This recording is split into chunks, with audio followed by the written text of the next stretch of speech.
Hello, welcome to the session. This session focuses on the key role of collaborations in shaping hospitals of the future. During this discussion, healthcare leaders will share how partnerships have improved their own organization and the care of their patients. They'll also unpack the state of healthcare pre-COVID, during the pandemic, and the future outlook for hospitals and healthcare services. Before we dive in, we'd like to thank the sponsor of this session, Quest Diagnostics. Quest Diagnostics empowers people to take action to improve health outcomes.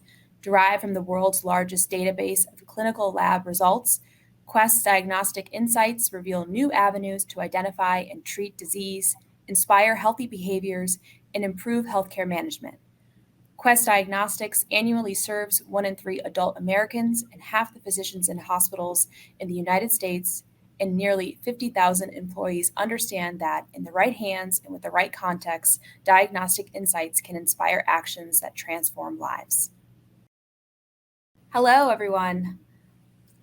I'm Maria Castellucci, a content strategist with Modern Healthcare, and I'll be the moderator of today's session. And I'm thrilled to be joined by two esteemed healthcare leaders who will be sharing insights on the importance of partnerships and the key role collaborations play in shaping hospitals of the future. So I want to start off by introducing our speakers. Our first speaker is Matthew J. Hamlin, Vice President and General Manager of the Great Midwest region at Quest Diagnostics. Matt leads the operations and commercial team for Quest's Great Midwest region and supports diagnostic services, hospitals, and the broader healthcare industry. Thanks so much for being here, Matt. I'm really looking forward to hearing your insights. Thank you. And then we're also joined by Jean Putnam, Executive Vice President and Network Chief Nursing Officer at Community Health Network. Jean is a registered nurse with more than 25 years of experience serving in a variety of clinical roles in progressive leadership positions. She is responsible for the practice of more than 5,000 nurses and support services for Community Health Network. Jean, thanks so much for being here. Thank you. It's nice to be here. Okay, so I want to dive in with my first question to get a little bit of background behind the collaboration between Quest and Community Health Network. So how did a chief nursing officer and a leader of a regional lab first team up? Can you guys give me the background? And Matt, can you please start off? Sure, I'd be delighted to. First, hello, Jean. Nice to see you again. It was a real pleasure and privilege several years ago for Jean and I to meet while on the board of directors of Mid-America Clinical Laboratories, which is a joint venture lab model in Indianapolis.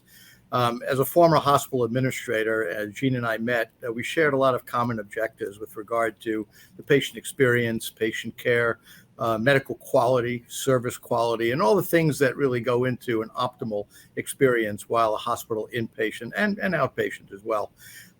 Over time, the joint venture partners found that the higher value for the assets of the JV would be a consolidation, a transaction in which Quest Diagnostics would consolidate all of the partnerships. And this took place actually during the midst of the pandemic in August of 2020, quite an auspicious time to transact something. But as part of the terms of the transaction, as this evolved, it was really quite evident that our organizations were able to come together and agree and commit to some very explicit medical quality, service quality metrics, the kind of thing that is important when you talk about a laboratory organization or frankly, any ancillary service organization supporting a hospital environment. So these metrics really governed the partnership, that governed the collaboration that we established with Community Health Network. And we've been at it now for, almost 2 years, actually 2 full years. And it really became the foundational basis for how we've moved ahead arm in arm. And it's been a great collaboration. Great. Jean? Yeah, I remember, Matt, the first time we met at the MACL board, and I remember thinking what a great opportunity that I had personally and professionally just to work with you and as you represented Quest Diagnostics. So I appreciate that partnership. But yeah, we met on the what we fondly know as MACL board, the Mid-American Clinical Laboratories in Indianapolis. And really both shared that passion for patient experience, as Matt said. And what I really love is that right from the very beginning, we knew that we have to collaborate. That partnership had been, I don't know, Matt, was it like 20 years old, 25 years old? Yeah, the joint venture, almost 25 years, yeah. Yeah, so we had and people had come on and off the board over time, but it was very evident that we need to do that. And when Matt presented the opportunity to really have a different kind of collaborative partnership, I think we were very interested at Community Health Network, making sure that we could raise that level of quality and safety, quite honestly, for our communities and our patients. So we definitely have seen that today, the improvement, if you will, of our clinical quality and certainly our lab quality. Excellent. Okay, so I want to switch gears a little bit, but thank you so much for that excellent background. I want you guys to walk through what you've seen in the last 3 years since the pandemic and how it has changed the future of hospitals and healthcare, since we are at the Hospital of the Future virtual briefing. So, Jean, can you start? I'd be happy to. Well, we all know it's changed us forever. It really has. We're all going to be telling our grandchildren about this time. The early deaths, the scarcity of supplies and PPE, and just the whole unknown. It was a lot. I believe the pandemic took a serious toll on our nurses, especially. They were the ones going in the rooms, still making sure that even when nobody else was, even housekeeping, right? We were cleaning the rooms. We were talking with the families on iPads and trying to FaceTime with families. It was just a lot more death than what we normally see. We're used to saving people, and we couldn't save all the people. We couldn't, and that was really hard. And I had an ICU nurse tell me this week that she's still getting over it. And I mean, I'm talking about those early days, and there's still challenges with that. Thank goodness we have the vaccines. Thank goodness we have the testing and the PPE and all those things and we know a lot more knowledge. We have a lot more knowledge now about that. So I think, that's a good thing. But our near future right now is on workforce, taking care of our people and trying to get people back that left during the pandemic. It wasn't just nursing that left. It was, respiratory therapists and physicians and providers and probably lab folks, right, Matt? You might have had some folks that left, and we're having some success with that, getting people back. But the needs feel like they're so much higher now for workforce. And people have changed. They've changed about what they want, as a caregiver. And we at Community Health Network, we call all of our people, whether you're directly dealing with patients or not, we're all caregivers because we're caring for somebody who is caring for patients. So we're all caregivers. And we've lost caregivers during this. People have left the professions, people who have just said, I can't do this right now, people who left to be traveling nurses or traveling respiratory therapists. We learned a lot of things during that time. One of those is how fast we can move and make decisions. Who knew, right? Who knew we could get to telehealth so quickly? And that was really great. And we depended on our partners like Quest to be able to do that. Quest pivoted with us tremendously in our testing and our resulting and our vaccinations and so many things that we really relied on, a lot of our partners to be able to do this, and Quest stepped up. So our future really is about growth and about those partnerships, just figuring out how to design new models of care and that maybe even use less people or different types of people, different skill mixes. So we're going to need to establish new roles. So change, right? We all, change management is real, and we know we can do it a lot faster than we used to. Yeah. That was a lot. That was really great. Thank you. So, Matt? Yeah, I look, Jean, your remarks about the lives that have been changed, affected by COVID, and all of our lives professionally that have changed.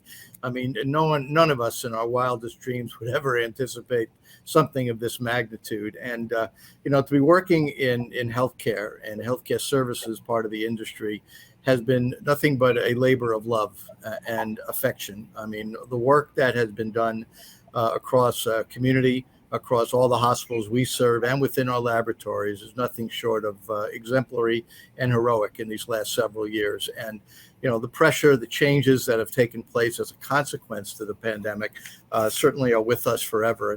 And our go forward posture and is so critically important. And to all the points that you've made with regard to, staff retention, staff training and retraining, is so very important. And we're dealing with it as well within the laboratory environment, and recruitment continues to be a challenge. People's lives have just been upended. But one of the other aspects of what the pandemic did was really exacerbate health inequities in communities that we serve. Certainly in Indianapolis and the markets that communities in and elsewhere. And it really accelerated then our own efforts within Quest Diagnostics and many of the health systems that we work with to be able to be more responsive to those underserved communities, those underserved areas. And, a program that Quest launched, Quest for Health Equity, it's through our Quest Foundation, designed entirely to provide grants, donated testing services, population surveillance programs in those underserved communities, very explicitly designed to address the access and affordability problems that existed in this country before COVID-19, but were just really magnified, and they're still with us. So, at least one from that perspective, it needed to be magnified. And the consequence of the pandemic is putting all of us in healthcare on notice about the need for us to be more accessible and more affordable to those communities. So I'm really proud, not just with regard to what Quest has done. I know all the services that community has extended in their primary markets has been really, really remarkable. And to then finally to work with all of our personnel while they care for themselves, we're caring for others. And boy, the double whammy of caring for oneself through a pandemic, and then of course your mission to care for patients. Again, heroic at every level. Yeah. Thank you both. Thank you for talking about the social determinants of health, which is obviously so important. And then you both talked about the workforce, and we'll be diving into that in a few minutes. But first, Matt, I want to talk to you about Quest's role in supporting hospitals like Community. Jean was mentioning this, but can you dive a little deeper about Quest's role in supporting hospitals? Yeah, no, Maria, thank you. I mean, we work with lots of hundreds, frankly, of hospitals and health systems across the country. And what we do is provide a core competency with regard to professional, high quality laboratory management. And again, I made reference to it earlier in our discussion with regard to the medical quality service metrics that we committed to at Community, and which really define, what we do and how we do it. And, our message to hospitals, and as was the message and continues to be the message in our mission, arm in arm with Community, is, you should be focusing on those things that can directly drive patient treatment, patient care, the patient experience. We are an enabling characteristic to all of that. We have to provide insights to those clinicians working with patients and do it in a timely fashion, do it in a manner where you've got predictability of cost so that the hospital can operate effectively and know that it has capital then to invest in those programs, oncology programs, other things that Community has been involved with that allow the organization to really expand more rapidly. Services like laboratory, it's our competency. It's what we do. We live it, we breathe it every day, every second of every moment. And frankly, we put everything into that, and we commit to what we're going to do, and we stand behind those commitments, thus freeing up hospitals to do the things that they are most competent in performing. So again, in a nutshell, that's typically how we align and strategically collaborate with our health system partners. So, Jean, can you talk a little bit more about oncology services and improvements for that program and any other programs you've worked to implement to improve patient care at Community? Sure, I'd be happy to. So just for our audience, Community Health Network has partnered with a national player, the #1 cancer program in the world, really, to work on, to really deliver a different level of oncology care to our communities. So Community has about 17,000 employees. We have 9 hospitals and a complement of a variety of services. But oncology is an extremely important part, and we're seeing that growing. Unfortunately, I'm a 2-time cancer survivor, so I love that we're doing this. I hate that we have to, but I love that there's a brotherhood and sisterhood of communities that can come together. And oncology is one of those things where we're seeing a growth because a lot of people waited during the pandemic to get care that they really, and we've read about this, we've all read about that and know that, but we're seeing that in real life every day. So, and then we have the health inequities, which, Matt mentioned, which is really become a challenge in that area as well. So we feel like our oncology program is transformational right now. It has to be, we want to be the best in the Midwest for cancer care.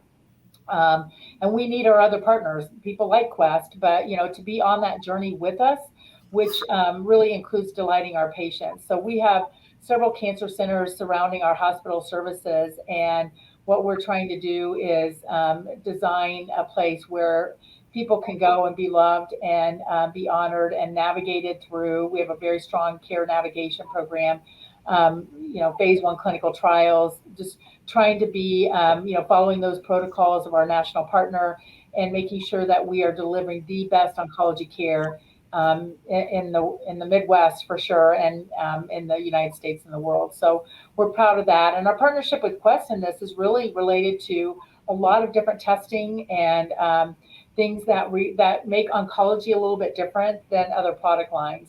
So again, I keep talking about the partnerships, but those are really key, and providing value added partnerships that hospitals and healthcare systems can't afford to do this anymore on their own, right? So we have to use those strategic partnerships. Thank you. Really wonderful insights. So, Matt, can you share what Quest has changed as far as workforce processes and technologies, and how these changes have prepared for where you are now?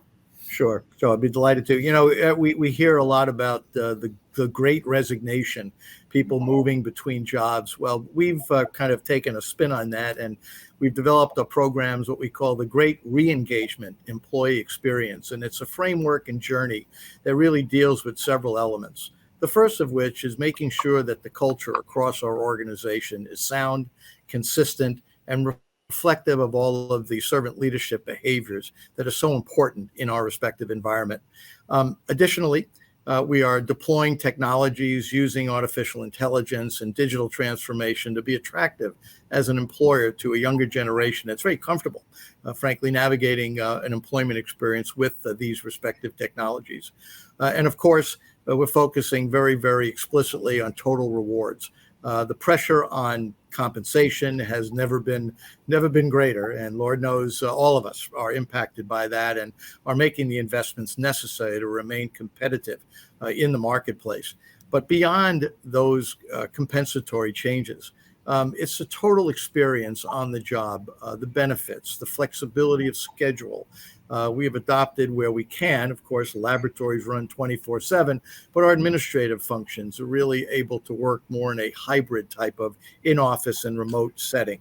And this again is a reflection. I remember before the pandemic, to even think about people working a hybrid type schedule was not even thought of. So we've adapted. We've had to adapt, and with that flexibility has come new ways to work for all of us.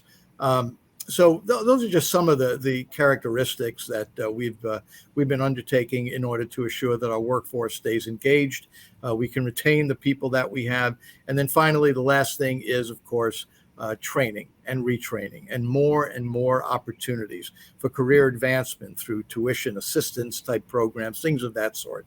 But it's a very heavy focus when companies talk about people as their greatest asset. I really have to agree and say it's all about the people. And in order to really drive outcomes, you've got to do everything possible to assure that respective engagement. But it's really propelled us forward in a very, very meaningful way. It's a great journey, and we're having a great time with it, but a lot of work to be done.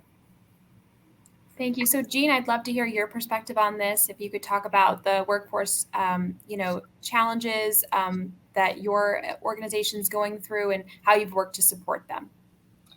Thank you, Maria. I know I so agree with you. This is one of the most important things that I'm working on right now is workforce, and just really knowing that we have to innovate. I talked earlier about designing new roles in healthcare and what that looks like, and working with our academic partners to design those new roles. And so we have to do that. I mean, I say all the time, if every nursing school in Indiana, and we have 45, doubled the size of their program, we still would not be able to meet the nursing shortage that we have in our state. And my mantra is I want Community Health Network to be the best place to practice nursing. And I don't mean just in Indianapolis. I want people to want to come to us. And so we have to take care of our people. We talk a lot about self-care, like you were talking about, Matt, that, how do we care for ourselves so we can care for each other and then care for our patients and families? And I think that's important. So one of the things that we've done is we started a program called Vital, and we're about a month into it, and it stands for Virtual Innovative Transformational Nursing Care, and it is virtual nursing. It is actually nurses sitting in a digital hospital, either in Omaha, Nebraska, or Tampa, Florida, and they have a two-way interactive camera in the patient room that honestly, it is so magnified. You see the pores on somebody's face. It's that magnified. So we can support our bedside nurses and what they're doing every day, because the churn rate on some of our hospital nursing units, just people going in and out, people in emergency departments, very busy trying to get people in and out of hospitals, is a very big challenge in acute care right now. So we called it Vital because we thought it was vital to our future and to support our nurses. But I love that, and our nurses are loving it. We've been live about a month now. It's a lot of change management, but they're loving it, and we're expanding to our med-surg areas in two other hospitals, one at the end of August and one in September. And then we have a plan to expand next year into all of our med-surg units in all of our hospitals. So it's just, we have to provide things differently. I mean, everybody goes, how do you do a virtual nurse? Well, the next thing we're looking at is a virtual medical assistant and virtual ED triage, which is not totally new, but the way that we're thinking about it is a little new, and even virtual OB ED triage.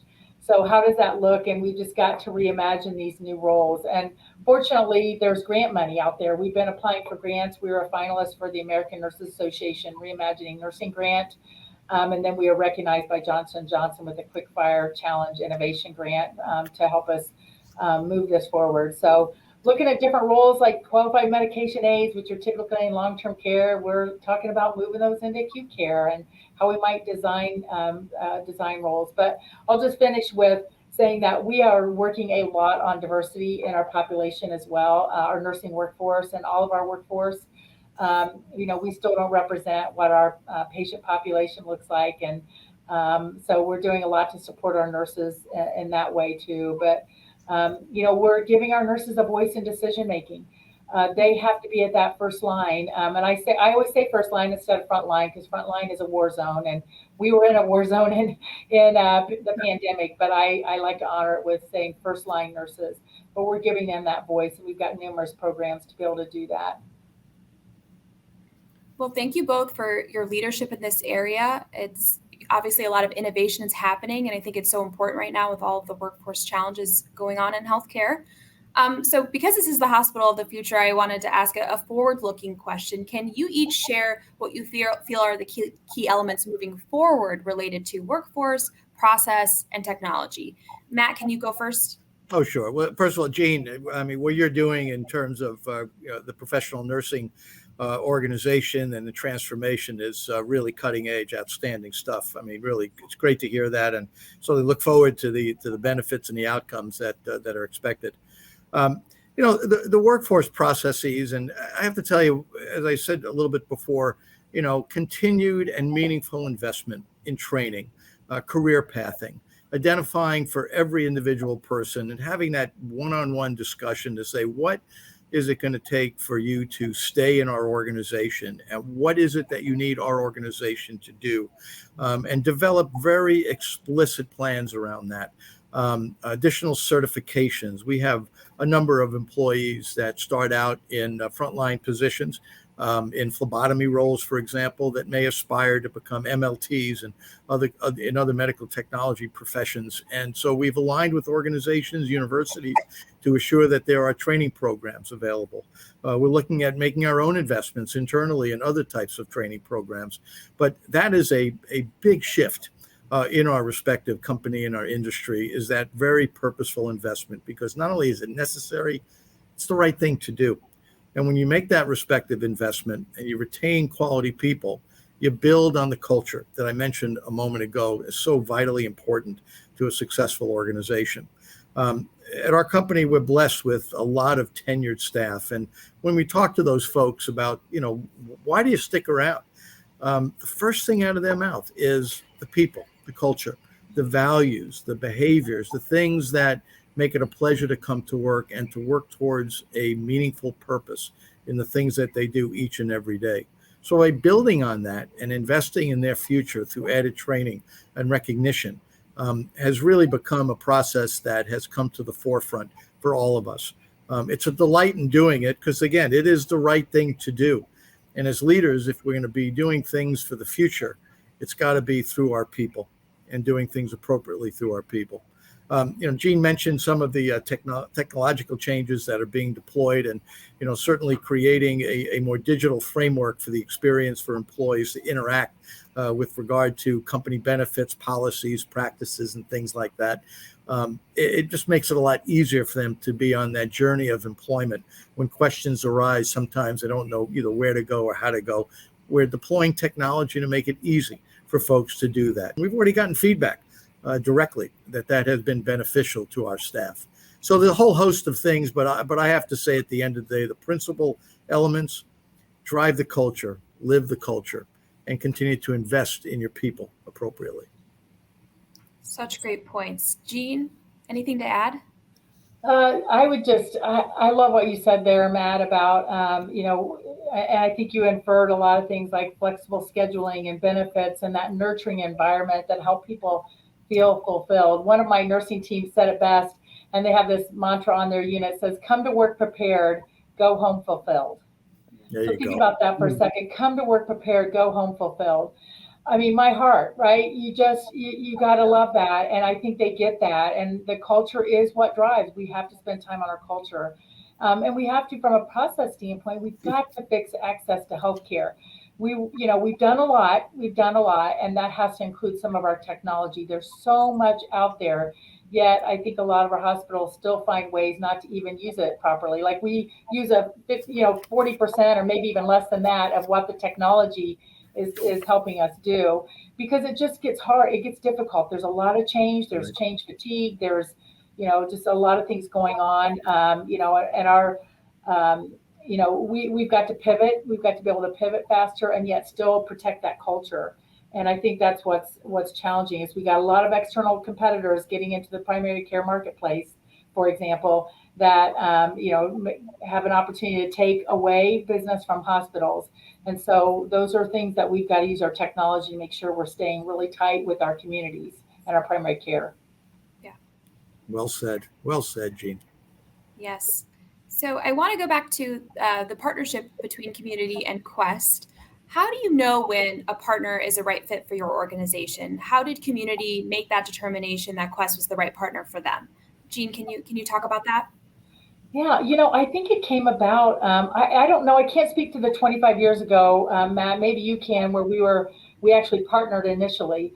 But I know it was very obvious. I'm going to say, I don't even know if Matt knows this, but we did say, is Quest the right partner for us when we were starting to do this acquisition of disassembling, if you will, disassembling the joint venture. Is Quest the right partner for us to do that? And it was clear that they did because of our values, right?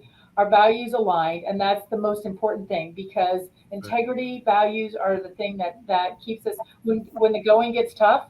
We knew during the pandemic that Quest had our backs and we had theirs, and we were going to do everything we could to meet the needs of our community. That's how we choose our partners, right? And so they were aligned with that. And then knowing that their culture is strong and how they treat their workforce, it was important to us as well, because we say when people come into the labs, they may be managed by Quest Diagnostics, but everybody thinks they're Community Health Network employees. Right. And so, right. And so we have to make sure that we are partnering really closely on that. Thank you for that. So I want to dive a little bit more into your advice for integrating partners within your organization and with your team members. Any advice you would give to our audience about integrating partners? I think, making it look like we're one body to our small C community, to make sure that people understand that, these are partnerships. I mean, we have partnerships with physician groups, right? That everybody thinks they're our employees too, and many of them are. We employ a lot of physicians. We have the largest physician network in Indiana, I believe, and so we have to integrate people closely. But it really aligns again with those values and vision, and making sure that we're all training the same way, that we have opportunities to treat our patients the same way. I don't know, Matt, add to that. Well, Gene, I'll add that one of the things that we did very purposefully early on in our collaboration was to assure that we understood your mission. We understood the kinds of things that were important to community with regard to the patient experience, and then built training materials and change processes to explicitly align with those objectives. So there has to be a purpose behind that, and you've got to be very structured around that. You can't leave it to chance. It's too important. It's too critical day in and day out for patient care. So having that formal structure in place to work with our partners has been critically important, and I think also helped us get some early successes as well. And we have a lab advisory committee that we meet quarterly to make sure that we are still in line. We look at our metrics, what are the things that we need to work on to continue the integration. We do that. We have actually monthly sessions on our outpatient areas and our inpatient. So it's really nice. And then we have a business development committee where we're looking at, where do we need to go from here, and what are some opportunities that we might be able to serve our communities better. Sure. And that structure, Gene, thanks for mentioning it. The governance model that's in place is explicitly intended to assure that there's full transparency with regard to what we do, how we do it, and then most importantly, a conduit on a regular, structured basis for community to come forward and for the clinicians to come forward and say, look, here's what we need. And Gene, your reference to the growth and development of your oncology program, all of the advanced diagnostics that Quest Diagnostics has available to support that program. Again, early discussion, early planning, early positioning of all that will help advance that respective program for your organization. So, it's a very purposeful effort. And Maria, I think your question about integration, can take a lot of shapes and forms, but I will tell you our experience with community is, again, a very purposeful and very formal set of objectives that we work diligently day in and day out. I think it's really great to hear for our audience this kind of information. So thank you for sharing. So one last question about partnerships. Are there collaborations that aren't happening right now in the industry, or maybe aren't happening enough, that you would like to see more of in healthcare? Matt, would you like to take this one? Yeah, sure. No, I'll be happy to. I think that the innovation that was really stimulated by the pandemic has been great for healthcare. Players have been coming into the industry. Some have come in and some have left, but there are startups that are out there that are utilizing technologies and digital experiences that I think are going to be really beneficial in transforming healthcare. You look at the explosion of telehealth, frankly, during the pandemic. And now I know that it's waned a little bit now with the pandemic kind of moving to an endemic stage. However, there's a place for telehealth and reaching rural communities. I mean, in central Indiana alone, and some of the markets that community serves are in very, very small towns, critical access hospital settings and the like.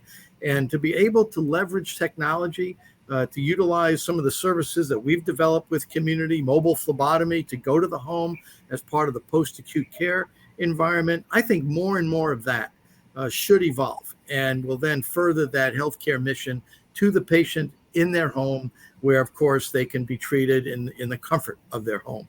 I think that type of evolution and collaboration is certainly well on its way to further development. Great. All right. And so I want to close this out now. I enjoyed the discussion with both of you. So my last question is, what do hospitals need to be doing to best prepare for the future? Jean, can you start? Yeah. Listen, we have to focus. That's what we have to do is, I always say my team knows this. I always talk about, we have to become an inch wide and a mile deep, and to really have that breakthrough improvement. And so many times in healthcare, we are, a mile wide and an inch deep, right? We're working on all these things that make it really challenging to really focus. We've got to focus on health equity. We've got to focus on our workforce. We've got to focus on our technology and the digitalization of healthcare, and really being transformational, because when we aren't, others are, right, around that. And that's good. I mean, it's good in many ways, but we can't be distracted. We have to look at these partnerships. I mean, I mentioned workforce a lot because we're doing a lot with academic partners. We're building a team of, we're just announcing a multi-million-dollar opportunity with a local school of nursing, well, statewide school of nursing, that we will be investing money with providing clinical adjunct faculty, which I know a lot of folks in the audience will be doing that too. But it'll give us 225 RNs at the end of 3 years. That will be ours, dedicated to us for 3 years. And those are the kinds of things that we've just got to learn to grow our own, right? And I think, but we're not academicians, but we've got to be able to partner. And that's just one example on the workforce front. But technology, I mean, there's so much wonderful, outstanding technology out there. It's expensive still, but it's very useful, and we're going to have to use it to get to those health equities. So transformational and get that breakthrough improvement. Thank you. Yeah, the only thing, Gene, I'll add, you're right on with that. And, focus is the word. I mean, there's so many things that have distracted all of us in our respective organizations. Getting back to focus on what are our competencies, what are those things that we really, truly want to be known for. And also in difficult economic times, having some level of predictability of cost. And of course, with that, predictability of quality. Again, some of the things that we reflected on together earlier in this discussion. At the end of the day, there are certain things that, for example, our company does really well, other companies do really well, and hospitals do really well. And I think when you do make choices around strategic collaborations, it's got to be based on very explicit measures of success, and the alignment of values, to Gene's point earlier, critically important. Without those two things, look elsewhere, honestly, look elsewhere. But yeah, the focus and the continued effort to continue to prepare ourselves for what we don't know the future is going to bring. And, God willing, we're not going to have another pandemic coming down the road anytime soon, but it's out there. And, all of the heroes that we talked about earlier, very grateful for all the work that's been done. Matt, I was thinking about our brand promise, and I know you've heard this from us and you have shared the same one, but it's exceptional care simply delivered, right? We have to make healthcare easier for people too, and simpler. And there's a lot of stuff out there, our patient portals, things like that are helping, but it's still, healthcare is too complex, in my opinion. You bet. Right on. Couldn't agree more. Well, I think that's a wonderful place to close. Thank you both for your time, wonderful insights, and thank you both for your leadership. Thank you. Thank you. Thank you, Gene. Thank you, Maria. Thanks, Matt. Thanks, Maria. That brings us to the end of our session. I'd like to once again thank our panelists for sharing their insights, and I'd like to thank Quest Diagnostics for sponsoring and helping to organize today's session. Have a great day.